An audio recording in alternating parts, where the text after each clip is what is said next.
Married at First Sight Australia. Series 8. In this episode, I talk about Alana and Jason. Alana's 30, Jason 35. Now the wedding went quite well actually. I did like the look of these two together. I did. And then the reception came. There was a question asked by one of Alana's sisters to Jason. Well, she said, "What do you like to do in your spare time? What are your hobbies?" Ah, dear. There was a slight pause there. His mother turned around and said, "Be honest." The way the mother said that, I thought, oh God, what's he got to tell us? And then the dad came behind the mother saying, "Don't do it." Ooh, that there was a red flag already. He did, however, answer the question by saying he likes to go in at the weekends.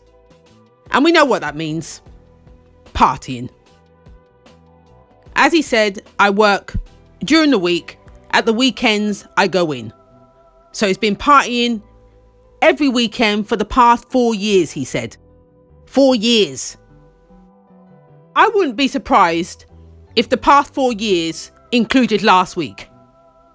I wouldn't be surprised. From hearing that is a big red flag.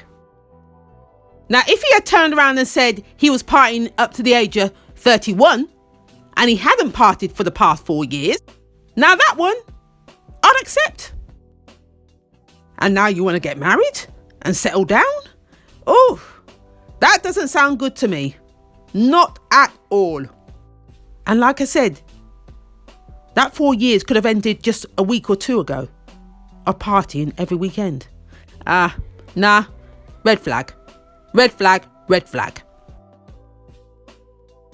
And on top of that, Alana's face was very much like, am I hearing this? Am I actually hearing this? Her sister's faces said it all, shock horror.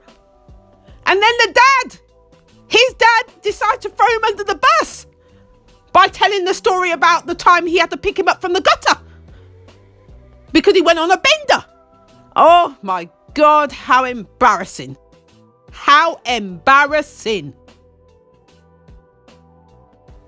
But to be honest, the red flag for me came when he was out with his boys. This is before he got married. He was out with the boys, some, I think, lunchtime drinks. And one of them called him Peter Pan. Peter Pan! Now that brings back memories for me. I had an ex-boyfriend. I used to put him in my phone under Peter Pan. Yes, Peter Pan. The boy that never grew up. Yes, he doesn't know this though, by the way. That was my little private thing. Yeah, he never knew this. And he too was of a similar age. So when I heard that phrase, Peter Pan, being used on him, that was a big red flag already. A big red flag. Now, as Alana says, she's looking for the marriage, the kids, somebody to settle down with. She's not a party girl, never has been. So for him to come with that background is already a red flag for her. So, yeah. This is early days, but I can already see the red flags. This is not going to work. Not going to work at all. Now, fast forward to the honeymoon. They didn't do the deed the first night. It looks like the second night they did. Now, hang on. At the beginning, when she was talking to the matchmaker, she did turn around and say, when it comes to her having relationships, they've been very short-lived. And that's because a lot of guys see her as very much a trophy, more like a trophy. So she's pretty to look at, but they don't really want to hear anything she has to say. That's how she said it. So she knows the trait. But hang on. She's done exactly the same thing that she's been doing for the past how many years? Hooked up with Jason after 2 days without even getting to know him. Because that's what she said. Today, I want to get to know him. After she'd already hooked up. No, darling. No. That's your first lesson. You should have done that the first of all. Get to know him first before giving up the goods. I don't understand. You came here for that reason. To change things. You haven't changed a damn thing. Now he's woken up grinning like a Cheshire cat that he's got the goods. He had it last night. Yes, he's got a big smile on his face. And that's what he's used to. He's used to hooking up every weekend.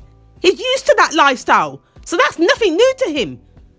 So he's going to treat her exactly how he treats the other girls. Now, hang on a minute. Let me just go back a bit as well with him. If I remember rightly, he hasn't had a relationship for the past 5 years.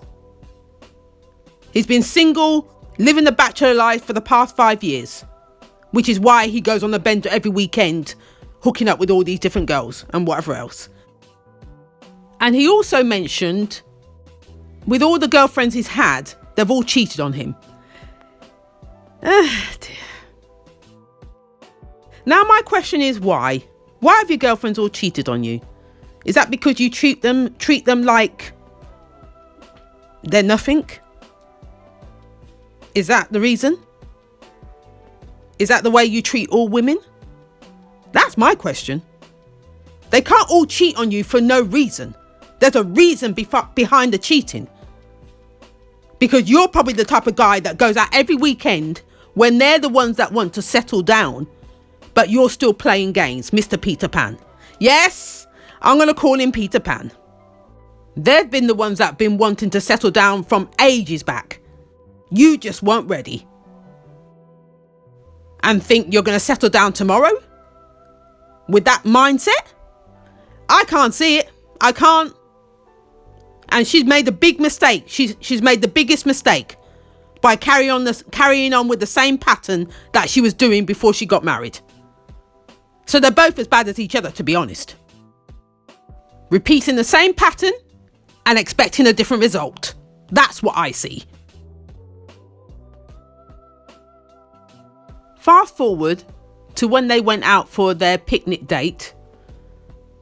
It was like getting blood out of a stone with him. There was no conversation whatsoever. She's trying to get a conversation going.